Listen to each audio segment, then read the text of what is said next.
తెలంగాణ రాజకీయాల్లో సంచలనం రేపిన phone tapping కేసులో ఇవాళ కీలక విచారణ జరగనుంది. ఫోన్ ట్యాపింగ్ కేసులో ప్రధాన నిందితుడిగా ఉన్న ఎస్ఐబి మాజీ చీఫ్ ప్రభాకర్ రావు, మాజీ డీఎస్పీ ప్రణీత్ రావు ఇద్దరిని కలిపి సిట్ అధికారులు ప్రశ్నించనున్నారు.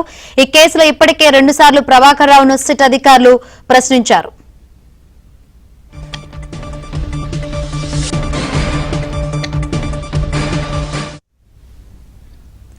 రైట్, ఫోన్ ట్యాపింగ్ కేసులో ఈ రోజు కీలక విచారణ అయితే జరగనుంది. ఈ కేసులో ప్రధాన నిందితుడిగా ఉన్న ఎస్ఐబి మాజీ చీఫ్ ప్రభాకర్ రావును, ఇటు మాజీ డీఎస్పీ ప్రణీత్ రావును ఇద్దరిని కలిపి సిట్ అధికారులు ప్రశ్నించనున్నారు. ఇప్పటికే సిట్ అధికారులు ప్రశ్నలను కూడా రెడీ చేసుకున్నట్లు కూడా తెలుస్తుంది. ఇక ఇదే అంశానికి సంబంధించి మరిన్ని వివరాలు అందించేందుకు మా ప్రతినిధి శశి సిద్ధంగా ఉన్నారు. శశి, ఈ రోజు ఇద్దరిని కలిపి సిట్ అధికారులు ప్రశ్నించనున్నారు ఈ ఫోన్ ట్యాపింగ్ కేసులో మెయిన్ కీలకంగా ఉన్న వ్యక్తుల్ని. సో ఏ విధంగా ఉండే అవకాశం ఉందంటారు? ఫోన్ ట్యాపింగ్ కేసుకు సంబంధించినటువంటి విచారణ ఈ రోజు కీలకంగా మారే అవకాశం కనిపిస్తుంది. ఇప్పటికే ఈ కేసులో ప్రథమ నిందితుడిగా ఉండేటటువంటి ప్రభాకర్ రావును 2 పర్యాయాలు సిట్ అధికారులు విచారించారు. నేడు మరోసారి విచారించబోతున్నారు. మరి కాసేపట్లో ప్రభాకర్ రావు ఫోన్ ట్యాపింగ్ కేసులో సిట్ విచారణకు హాజరు కాబోతూ ఉన్నారు. కేవలం ప్రభాకర్ రావు మాత్రమే కాకుండా ఈ రోజు ప్రణీత్ రావును కూడా విచారించేటటువంటి అవకాశాలు చాలా స్పష్టంగా కనిపిస్తూ ఉన్నాయి. ఈ ఇద్దరిని ఒకచోటు చేసి ఇద్దరిని కలిపి కూర్చోబెట్టి విచారించేటటువంటి అవకాశం అయితే కనిపిస్తోంది. ఇప్పటి వరకు 2 సార్లు ప్రభాకర్ రావును విచారించినప్పటికీ కూడా ఎక్కడా పోలీసులకు ప్రభాకర్ రావు సహకరించినటువంటి పరిస్థితి. సిట్ అధికారులు అడుగుతున్న ప్రతి ప్రశ్నకు కూడా దాటవేత ధోరణిని ఆయన అవలంబిస్తూ ఉన్నారు. ప్రతిసారి కూడా ఫోన్ ట్యాపింగ్ పైన సిట్ అధికారులు ప్రశ్నలు సంధించినప్పటికీ కూడా సివిల్పూర్ లో ప్రభాకర్ రావు సమాధానాలు చెప్తూ ఉన్నారు. అంతా కూడా అధికారికం అంటూ ఒకసారి, వ్యక్తిగతం అంటూ మరొకసారి సమాధానాలు ఇస్తూ ఇటు పోలీసులకు ఏమాత్రం కూడా సహకరించినటువంటి సందర్భాలు కనిపిస్తూ ఉన్నాయి. అయితే ఇటు సిట్ అధికారులు అడుగుతున్నటువంటి కొన్ని ప్రశ్నలకు, కీలకమైనటువంటి ప్రశ్నలకు ఆయన మౌనం వహిస్తూ ఉన్నారు. విచారణకు ఏమాత్రం కూడా సహకరించడం లేదు.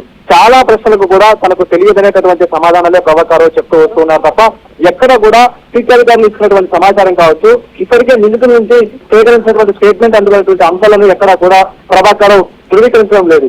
దీంతో ఈ సిట్ అధికారులు కీలకమైనటువంటి నిర్ణయం తీసుకున్నారు. ఇటు ప్రభాకర్ రావుతో పాటు అలాగే ప్రణీత్ రావును ఇద్దరిని కలిపి విచారిస్తే ఈ కేసుకు సంబంధించినటువంటి కీలక అంశాలు కొలిక్కొచ్చేటటువంటి అవకాశం కనిపిస్తుందంటూ కూడా సిట్ అధికారులు భావించి ఈ రోజు దానికి అనుగుణంగానే తగిన ఏర్పాట్లను కూడా చేసుకున్నారు. ఇప్పటికే ఒక ప్రశ్నావళిని కూడా సిద్ధం చేసి ఉంచారు. అయితే గతంలో ప్రణీత్ రావును విచారించినప్పుడు ఆయన ఒక స్టేట్మెంట్ చాలా స్పష్టంగా స్టేట్మెంట్ ఇవ్వడం జరిగింది. తామంతా కూడా ప్రభాకర్ రావు ఆదేశాల మేరకే హార్డ్ డిస్క్ ధ్వంసం చేయడం కావచ్చు, లేకపోతే ఆధారాలను మాయం చేయడం కావచ్చు, లేకపోతే కొంతమందికి సంబంధించినటువంటి ఫోన్లను ట్యాప్ చేయడం కావచ్చు, ఈ అన్ని అంశాలు కూడా కేవలం ప్రభాకర్ రావు ఆదేశాలతో మాత్రమే తాము చేయగలిగామంటూ కూడా ఈ కేసులో అరెస్ట్ అయినటువంటి ప్రణీత్ రావు కావచ్చు, రాధాకిషన్ రావు, అలాగే తిరుపతిరావు, భుజంగరావు వీరంతా కూడా ఈ తరహా స్టేట్మెంట్ ఇచ్చారు. కానీ ఈ స్టేట్మెంట్ ఇచ్చినటువంటి ఈ స్టేట్మెంట్ ను ప్రభాకర్ రావు మాత్రం వ్యతిరేకించారు. తాను ఎక్కడా కూడా కింది స్థాయి అధికారులకు ఆదేశాలు ఇవ్వలేదు, తనపై కూడా పై స్థాయి అధికారులు ఉంటారు, వారు చెప్పినటువంటి ఆదేశాలను తాను కూడా పాటించాలంటూ కూడా ఆయన తప్పించుకునేటటువంటి ప్రయత్నం చేస్తూ ఉన్నారు. సో ఇలాంటి పరిస్థితుల్లో ఈ కేసుకు సంబంధించినటువంటి విచారణను ఒక కొలికి తీసుకురావాలంటే మాత్రం ఈ కేసులో ఉండేటటువంటి నిందితులను కలిపి విచారిస్తే కేసు కొలికొచ్చే అవకాశం ఉంటుందంటూ కూడా సిట్ అధికారులు భావించి అందుకు అనుగుణంగానే ఈ రోజు ప్రభాకర్ రావును అలాగే ప్రణీత్ రావును విచారించబోతున్నారు. సో మరి కాసేపట్లో ఈ ఇద్దరు కూడా సిట్ విచారణకు హాజరు కాబోతూ ఉన్నారు. ఈ రోజు ఫోన్ ట్యాపింగ్ కేసుకు సంబంధించినటువంటి విచారణ ఈ ఇద్దరు విచారణకు చాలా కీలకంగా మారేటటువంటి అవకాశం అయితే కనిపిస్తుంది. ఇప్పటికే ప్రణీత్ రావును కూడా 2 సార్లు విచారించారు. ఆయన నుంచి కూడా సుదీర్ఘంగా స్టేట్మెంట్ రికార్డ్ చేశారు. గతంలో కూడాను ప్రణీత్ రావును విచారించినప్పుడు ఒక స్టేట్మెంట్ రికార్డ్ చేస్తే ఇప్పుడు కూడాను మరోసారి ఈ యొక్క ఆధారాల ధ్వంసం గురించి కావచ్చు, హార్డ్ డిస్క్ ధ్వంసం గురించి కావచ్చు మరోసారి ఆయన నుంచి స్టేట్మెంట్ రికార్డ్ చేశారు. కాబట్టి అన్ని అంశాలను ముందుంచి ఈ రోజు ఇద్దరిని విచారించే అవకాశం కనిపిస్తుంది. శంకర్, రైట్, ఇప్పుడు అన్ని వేళ్లు అంటే ప్రణీత్ రావు అవ్వచ్చు, భుజంగరావు అవ్వచ్చు, అందరూ ప్రభాకర్ వైపే వేలు చూపిస్తున్న పరిస్థితులు అయితే కనిపిస్తుంది. ఇప్పుడు మెయిన్ గా ప్రభాకర్ రావే కీలకంగా మారిన పరిస్థితులు కనిపిస్తున్నాయి కదా. సో ఈ విషయంలో అంటే ప్రభాకర్ రావు విషయంలో సిట్ ఏ విధంగా అడుగులు ముందుకు వేసే అవకాశం కనిపిస్తుంది? ఇప్పటి వరకు కూడా ఈ కేసులో అరెస్ట్ అయిన వారందరి వీళ్ళు కూడా ప్రభాకర్ రావు అయితే చూపిస్తున్నాయి. కేవలం ప్రభాకర్ రావు తమ పై స్థాయి అధికారి కాబట్టి, ఎస్ఐబి చీఫ్ గా ఆనాడు వ్యవహరించారు కాబట్టి ఆయన ఇచ్చినటువంటి ఆదేశాల అనుసారమే తాము పనిచేయాల్సి వచ్చింది తప్ప ఎక్కడా కూడా తాము స్వయంగా పనిచేయలేదు. వ్యక్తిగత అంశాల కోసం తాము ఎప్పుడూ పనిచేయలేదు.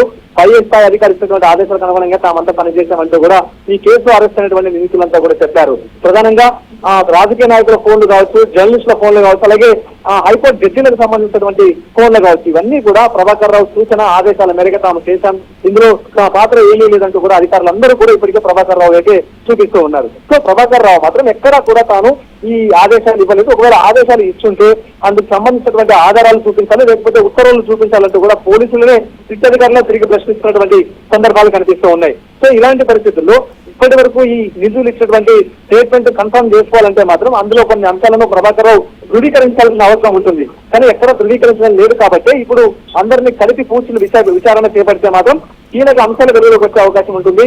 సమాచారం కూడా ఖచ్చితంతో బయటకు వచ్చేటువంటి అవకాశం ఉంటుంది. ఎందుకంటే ఈ కేసులో ప్రణీత్ రావు అత్యంత కీలకం. ప్రభాకర్ రావు ఆదేశిస్తే ప్రణీత్ రావు తాను ఆదేశం ధ్వంసం చేశానంటూ కూడా చెప్పాడు కాబట్టి ఇప్పుడు ప్రణీత్ రావును ఆ తర్వాత ప్రభాకర్ రావును కూర్చోబెడితే మాత్రం ఖచ్చితంగా ఆ ఇద్దరును ఫేస్ టు ఫేస్ గా విచారిస్తే మాత్రం ఖచ్చితంగా సమాధానంలో కొలికొచ్చే అవకాశం అయితే ఉంటుందంటూ కూడా భావిస్తున్నారు. కాబట్టి అయితే శశి ఇటు భుజంగరావు గాని ప్రణీత్ రావు గాని మొత్తం ప్రభాకర్ రావు మీద చెప్తున్నారు కాబట్టి ప్రభాకర్ రావు కూడా పై స్థాయి వ్యక్తులు ఏం చెప్తే నేను అది చేశానని చెప్తున్న పరిస్థితులు అయితే కనిపిస్తుంది. సో ఈ విచారణ తర్వాత ఇంకా ఎవరినైనా విచారించే అవకాశం ఉందా? ఖచ్చితంగా ఇప్పటి వరకు ఈ నిధులు ఎవరైతే ఉన్నారో వాళ్ళు ఇచ్చిన స్టేట్మెంట్ కన్ఫర్మ్ చేసుకోవడానికి ప్రభాకర్ రావు విచారిస్తున్నారు. ఇప్పుడు ప్రభాకర్ రావు ఇచ్చేటటువంటి స్టేట్మెంట్, ప్రభాకర్ ఇచ్చేటటువంటి సమాధానాల ఆధారంగా ఇంకా తదుపరి విచారణ కూడా ముందుండే అవకాశం అయితే ఉంటుంది. ఎందుకంటే ఈ కేసులో కొంతమంది రాజకీయ నాయకుల ప్రమేయం కూడా ఉంది. వారు కొంతమంది రాజకీయ నాయకులు తమ స్వలాభం కోసం, తమ లబ్ధి కోసం కొంతమందికి సంబంధించినటువంటి కాంటాక్ట్ నంబర్లను ఇచ్చి వారి ఫోన్లు కూడా ట్యాప్ చేయించినటువంటి సందర్భం ఉంది. కాబట్టి ప్రభాకర్ రావు విచారణ తర్వాత రాజకీయ నాయకులు కూడా నోటీస్ ఇచ్చేటువంటి అవకాశం అయితే ఉంటుంది. అయితే ప్రధానంగా ఇందులో ప్రభాకర్ రావుకు ఆదేశాలు ఇచ్చినటువంటి వ్యక్తులు ఎవరు అన్నది తేలాల్సి ఉంది.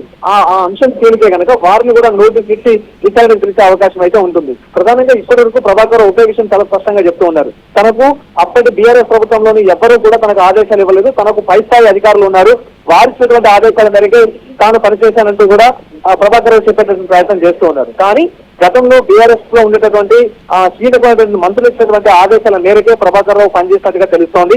సో ఆ విషయాలను కన్ఫర్మ్ చేసుకోవడానికి అధికారులు ప్రయత్నం చేస్తూ ఉన్నారు. ప్రభాకర్ రావుకు ఆదేశాలు ఇచ్చినటువంటి గతంలో బీఆర్ఎస్ లో ఉన్నటువంటి మంత్రులు ఎవరు, ఆ కీలక వ్యక్తులు ఎవరు, ఆ పొలిటీషియన్స్ ఎవరు అన్న అంశాల గురించి ఇప్పుడు లిఖితేసే ప్రయత్నం చేస్తూ ఉన్నారు. ఒకవేళ ప్రభాకర్ రావు తనకు ఆదేశాలు ఇచ్చినటువంటి మంత్రులు పొలిటికల్ పేర్లు బయటకు వినిపిస్తే మాత్రం ఖచ్చితంగా వారికి కూడా నోటీస్ ఇచ్చి విచారణ చేసే అవకాశం ఉంటుంది. ఈ కేసు పొలిటికల్ గా కీలక టర్న్ తీసుకునే అవకాశం కూడా కనిపిస్తుంది. Right, thank you Shashi.